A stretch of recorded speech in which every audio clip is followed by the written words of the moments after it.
तो चलिए आइए, listen very attentively and try to understand. Got it ना?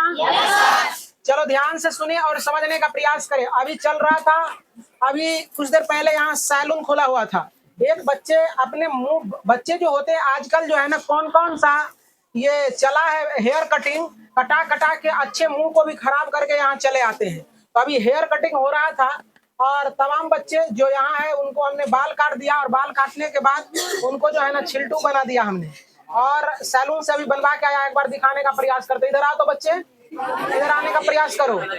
तो इसी तरह से मैं हिदायत कर देता हूँ सारे बच्चे को।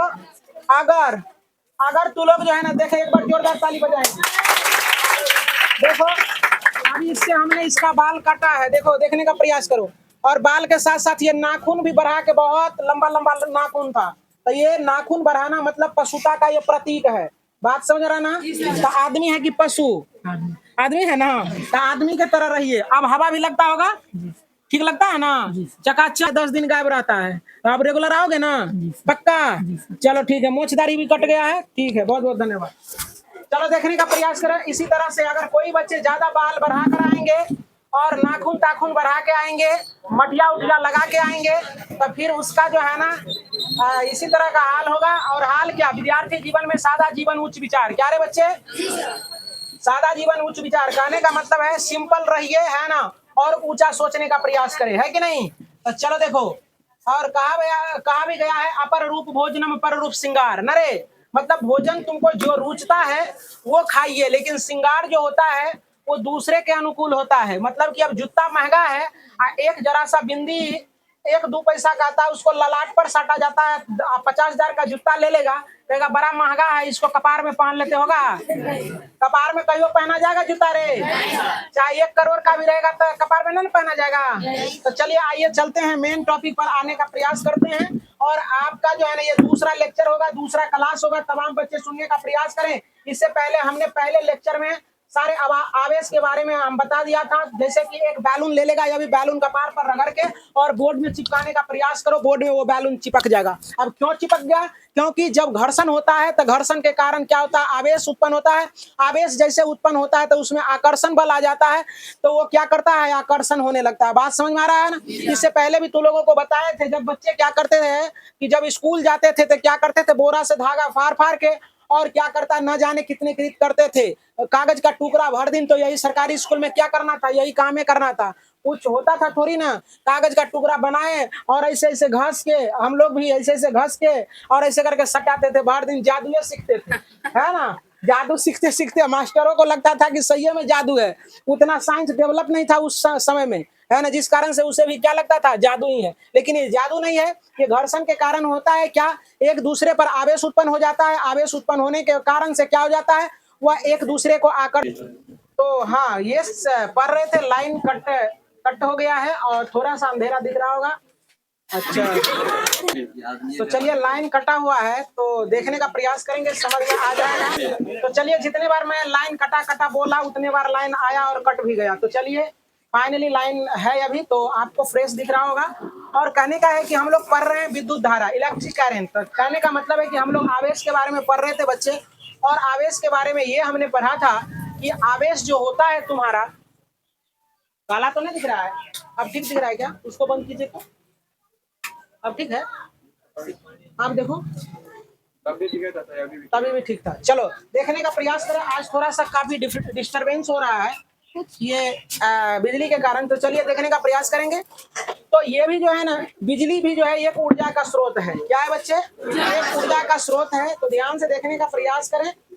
और सबसे बड़ा ऊर्जा का स्रोत क्या है? सूर्य का प्रकाश। क्या है बच्चे? सूर्य का प्रकाश। तो चलिए हम लोग उधर नहीं जाते हैं, अभी इधर रहते हैं मेन टॉपिक पर। कहता है विद्युत धारा किसे कहते हैं? विद्युत धारा किसे कहते हैं? तो बच्चे, आवेश के प्रवाह की दर को हम लोग विद्युत धारा कहते हैं। क्या कहते हैं? चलो देखो, यहाँ कहता है आवेश के प्रवाह की दर को विद्युत धारा कहते हैं। और विद्युत धारा का एसआई मात्रक जो होता है बच्चे, विद्युत धारा का एसआई मात्रक एम्पियर होता है। क्या होता है बच्चे? एम्पियर होता है, और लिखा हुआ है। और विद्युत धारा का मात्रक एम्पियर होता है। और ये क्या है, इसको आई से सूचित करते हैं। किससे सूचित करते हैं बच्चे? आई से सूचित करते हैं। और देखो इसीलिए विद्युत धारा बराबर होता है आवेश बटे समय। क्या होता है बच्चे? विद्युत धारा बराबर आवेश बटे समय। तो आई बराबर आवेश को हम लोग विद्युत धारा को आई से डिनोट करते हैं और आवेश को हम लोग क्यू कहते हैं और समय को हम लोग टी कहते हैं। क्या कहते हैं बच्चे? टी। जहां तुम्हारा आई क्या है? आई विद्युत धारा है और क्यू क्या है? आवेश है और टी क्या है? समय। क्या है बच्चे? समय है। और इसी के साथ अब आगे बढ़ने का मैं प्रयास करता हूं। तो आप जरा सा देखने का प्रयास करेंगे, ये काफी इंपोर्टेंट ये टॉपिक है, इसको आप बीबीआई कर लेंगे। पूछता है कि विद्युत ऊर्जा का स्रोत निम्नलिखित में से कौन कौन से है। तब यह कहेगा कि विद्युत ऊर्जा के स्रोत को लिखने का प्रयास करें। अब विद्युत ऊर्जा का स्रोत पहले है क्या? सौर ऊर्जा, जिसको कहते हो तुम लोग सूर्य का प्रकाश। क्या कहते हो बच्चे? और इसके बाद पवन ऊर्जा। क्या रे बच्चे? पवन ऊर्जा। तो सूर्य का प्रकाश जो है ना, ये सबसे बड़ा ऊर्जा का स्रोत है। बात समझ में आ रही है? अब देखने का प्रयास करो सूर्य का सौर ऊर्जा और सूर्य का प्रकाश। सौर ऊर्जा क्या होता है? जो सनलाइट से वो जो तुम लोग सोलर प्लेट लगाते हो वही है। अब पवन ऊर्जा, तो ये आगे पढ़ोगे तुम लोग। पवन ऊर्जा मतलब क्या होता है कि बड़े बड़े समुद्र में क्या करता है कि वहां क्या करता है, पवन चक्की लगा दिया जाता है। उस चक्की से क्या किया जाता है? मोटर को चलाया जाता है और उससे क्या करते हैं कि ये ऊर्जा प्राप्त करता है। और कहता है जल ऊर्जा। क्या रे बच्चे? सॉरी, हाँ समुद्र कह दिए, थोड़ा सा मिस्टेक हो गया।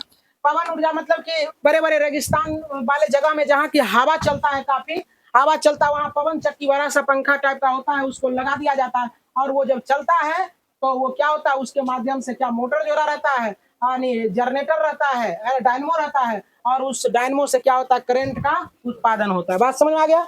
इसके बाद है नाभिकीय ऊर्जा, ये भी ऊर्जा का स्रोत है। उष्मीय ऊर्जा, यांत्रिक ऊर्जा और रासायनिक ऊर्जा। कोई दिक्कत कोई बच्चा को? आप कहता है विद्युत विभव किसे कहते हैं? ये सबसे बड़ी बात है कि विद्युत विभव तुमको समझना सबसे ज्यादा जरूरी है। विद्युत विभव अगर तुम लोग याद करो तो ये याद होगा नहीं, प्राय बच्चे से याद नहीं होता है। अगर इस चीजों को तुम लोग समझने का प्रयास करते हो तो तुरंत समझ जाओगे। विद्युत विभव समझाने से पहले मैं एक तुम लोगों को कहानी कहने का प्रयास करता हूँ। अगर ये कहानी तुमको समझ में आ गया तो तुम समझ जाओगे हर चीज को। चलो देखो, कुत्ता देखा है तुम लोग? जैसे तू एक कुत्ता पाल लो, समझा ना, एक कुत्ता तू पाल लो, और अगर वह कुत्ता कमजोर भी है तो क्या करेगा कि अपने वो कुत्ता का जो है ना एरिया होता है, अपने घर के आसपास कोई कुत्ता दूसरे अन्य कुत्ता को वो आने नहीं देगा। आने देता है क्या? नहीं। अगर कमजोर भी कुत्ता है तो कुत्ता बड़ा वफादार होता है, आदमी वफादार नहीं होता है। अगर आदमी पाल लिया तो बाद में चल के वो तुमको जो है ना कष्ट ही देगा। बात समझ रहे ना, है ना? इससे अच्छा है कि कुत्ता पालो। ठीक, तो चलो देखो, और प्राय ऐसे सभी आदमी ऐसे नहीं होते हैं, मतलब 90% होते, कुछ 10% सही है, तब तो दुनिया चल रहा है। तो चलो देखने का प्रयास करो। ऐसे एग्जाम्पल दे दिए, है ना। तो कहने का मतलब है कि जब वो कुत्ते तू पालोगे तो उस परिधि में, है ना, उस रेडियस में क्या होगा कि कोई अन्य कुत्ते को आने नहीं देगा, है ना। वो चाहे मर जाए चाहे कुछ हो जाए, लेकिन वो आने नहीं देगा। अगर कोई कुत्ता आना चाहेगा तो उससे पहले उस कुत्ते, पालतू कुत्ते से उसको फरियाना पड़ेगा। जिस बिंदु पर कोई ना कोई द्वार पर कुश्ती होगा ना, कुश्ती एकदम उठा पटक, है ना तो वहां क्या होगा? खून खराबा। क्या होगा? उस बिंदु पर खून खराबा होगा। उस बिंदु पर क्या होगा? खून खराबा होगा, नहीं होगा? वहां क्या हो गया? विभव। मतलब कि कहने का मतलब वहां खून खराबा हुआ, जिस बिंदु पर खून खराबा हुआ उस बिंदु को हम लोग क्या कहते हैं? यही कुतबा लड़ा था, यही झगड़ा हुआ था। तो अब इसी चीज को हम समझते हैं क्या? विद्युत विभव के लिए। तो चलो देखो, अब देखो जैसे कि यहाँ देखो एक आवेश है, एक प्लस आवेश है बच्चे। वही कुत्ता वाला एग्जाम्पल समझने का प्रयास करो। एक आवेश है, और जैसे कि अगर तू कुत्ता पाला है तो आरी बारी में आएगा, सूंघ के चल जाएगा, कोई वहां कोई कार्य नहीं होगा, कोई क्रियाकलाप नहीं होगा। और जैसे उसके परिधि में घुसेगा, है ना, जैसे घुसेगा कि वो क्या होगा कि उसको दूसरा का कुत्ता, जो पालतू कुत्ता, उसको पता चल जाता है ना, कि हमारे रेडियस में कोई दूसरा कुत्ता आ गया है ना। तो चलो देखने का प्रयास करो। अब जरा देखो, यहाँ प्लस आवेश है, तो प्लस आवेश है तो इसका क्षेत्र होगा ना। प्लस आवेश है, जैसे कि मैग्नेट रख दिए, एक मैग्नेट है, जैसे कि मान लो यही मैग्नेट है, तो मैग्नेट में कुछ डिस्टेंस तक इसका एरिया होगा, यानी जहां तक कि ये अपना प्रभाव दिखाएगा। जैसे कि ये मैग्नेट है, मैग्नेट मतलब चुंबक, है ना, ये भी चुंबक है। तो अगर नॉर्थ है तो कुछ दूरी पर जाके क्या करेगा? विकर्षित करने लगेगा। या साउथ नॉर्थ है तो कुछ ऐसा भी दूरी होगा कि वो आकर्षित करेगा। समझने का प्रयास करो, समझ रहे हो क्या? मैग्नेटिक फील्ड के बारे में मैं बता रहा हूं अभी। तो जहां ऐसे करके लाएंगे, यहां से थोड़ी सटने लगेगा। चंबू कहाँ रख ले, लोहा यहाँ वाला सट रहा है क्या? उसके परिधि में लाएंगे तब वो सटेगा, जहां तक कि उसका एरिया अनुभव किया जाता है। चलो देखो, यहाँ लाए नहीं सट रहा, यहाँ लाए। अब एक ऐसा सिचुएशन आएगा जहां से वो सटना प्रारंभ कर देगा। इसका मतलब वहां तक उसका इफेक्ट है। तो चलो समझने का प्रयास करो। ये प्लस आवेश है ना बच्चे? तो ये जो तुम्हारा वृत्त का परिधि दिख रहा है, यहाँ तक इसका प्रभाव है, यहाँ तक इसका प्रभाव है। अब तुम जानते हो कि यहाँ तक प्रभाव है, तो हम क्या कर रहे हैं कि ये वो क्यू आवेश, दूसरा परीक्षण क्यू आवेश को हम लोग क्या करते हैं, यहाँ तक लाते हैं। तो यहाँ तक आराम से आएगा, यहाँ तक आराम से आएगा, कोई प्रभाव नहीं पड़ेगा, क्योंकि इसका प्रभाव तो यहीं तक है ना। अब यहाँ से अगर इधर लाना चाहेंगे तो ये ढकलेगा उसको, देखा? खबरदार हमारे एरिया में मत आओ। आने देगा इसको? क्यों नहीं आने देगा? क्योंकि यहो प्लस है, यहो प्लस है। क्या रे? दोनों क्या है? प्लस है न रे। तो क्या करेगा? ये धक्का मारेगा। अगर ये माइनस रहता तो खटाक से खींच लेता, कोई कार्य नहीं होता। कोई कार्य होगा? नहीं सर। जैसे फॉर एग्जाम्पल, चलो देखो ना, समझने का प्रयास करो। एगो कुतवा है, एगो कुतवा है, और कोई कुत्ता आया तो लड़ जाएगा उसका, कुतिया आया तो सटदा नहीं, उसको मिल जाएगा, कोई कार्य नहीं होगा। होगा क्या है? होगा कार्य रे वहां। तो चलो देखो, यहाँ देखने का प्रयास करो। यहाँ देख रहे हैं क्या? यहाँ देखो, अगर यहाँ तक आएगा तो यहाँ, इधर तक प्रभाव नहीं है इसका। यहाँ तक लाएंगे तो क्या होगा? यहाँ तक लाने के बाद क्या होगा? कोई प्रभाव नहीं होगा, कार्य होगा शून्य। अब जैसे इसमें लाएंगे, तो ये तो आने नहीं देगा। ये आने देगा क्या? अब आने नहीं देगा तो यहाँ लाने के लिए कुछ ना कुछ कार्य करना पड़ेगा। कार्य करने पड़ेगा ना, तो कार्य करना पड़ेगा। तो यहाँ लाएंगे तो गुस्सा चढ़ेगा, गुस्सा हुआ विभव। कुत्ता उसके एरिया में ला रहे हैं जबरदस्ती, गुस्सा चढ़ेगा, करेगा है ना, उसको गुस्सा चढ़ रहा है, उसको क्या हुआ? गुस्सा। और जैसे उसके कह रहा है, मना कर रहा है, मत आओ मत आओ मत आओ मत आओ मत आओ, और उधर से तू ला रहा है, जैसे उसके एरिया में लाया के बार छड़प तो उसको धरिए लेगा ना, धर लेगा। तो यहाँ तक में कोई कार्य नहीं हो रहा। जैसे यहाँ लाया, इसका क्या हुआ? इसका विद्युत क्षेत्र यहाँ तक है ना, तो यहाँ लाने में इसको कार्य करना पड़ेगा। उठा के यहाँ से तो विकर्षित करेगा, यहाँ जैसे लाए तो कार्य करना पड़ेगा। तो यही हो गया कार्य। कार्य करेंगे तो क्या होगा? कार्य करेंगे तो वोल्टेज बढ़ेगा, गुस्सा बढ़ेगा। तो यही कार्य करना पड़े, और उसमें क्या हो? आवेश मतलब गुस्सा, आवेश मतलब यानी उठा पटक बटे गुस्सा बराबर विद्युत विभव। क्या बुझा बात को? है ना। तो कोई पूछेगा कि विभव बराबर क्या होता है, साफ सुथरा शब्दों में आप समझ लो। कहता है कोई भी विद्युत क्षेत्र में कोई अनपरीक्षण आवेश को लाने में उस बिंदु पर जो कार्य करना पड़ता है उसी को विद्युत विभव कहते हैं। कोई दिक्कत? तुम्हारे घर में अगर कोई दूसरा आदमी घुसना चाहेगा, घुसने देगी? जबरदस्ती। अगर घुस गया तो उठा पटक होगा कि नहीं वहां? या चाहे मर जाएंगे चाहे मार देंगे। अगर घुसना चाहेगा, गुस्सा उठेगा। अगर घुस गया तो उठा पटक होगा, तब वहां काम होने लगेगा। काम क्या हुआ? मारपीट को कहते हैं काम। क्या मतलब? गुस्सा बटे ना कार्य, मतलब कि काम जो हुआ है ना, लड़ाई झगड़ा, लड़ाई या बटे गुस्सा बराबर क्या? विभव यानी टेंशन।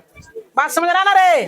तो यही हो गया। यहाँ से यहाँ तक लाने में जो कार्य करना पड़ेगा उसी को, इस बिंदु पर जो कार्य करना पड़ेगा उसी को विद्युत विभव कहते हैं। कोई दिक्कत कोई बच्चे को? अब क्या कहेगा? पूछेंगे कोई बच्चे से कि विद्युत विभव क्या है बच्चे, तो कहेंगे कि किसी भी विद्युत क्षेत्र में किसी अनपरीक्षण आवेश को लाने में, उस बिंदु तक लाने में जो कार्य करना पड़ता है उसी को विद्युत विभव कहते हैं। याद हुआ?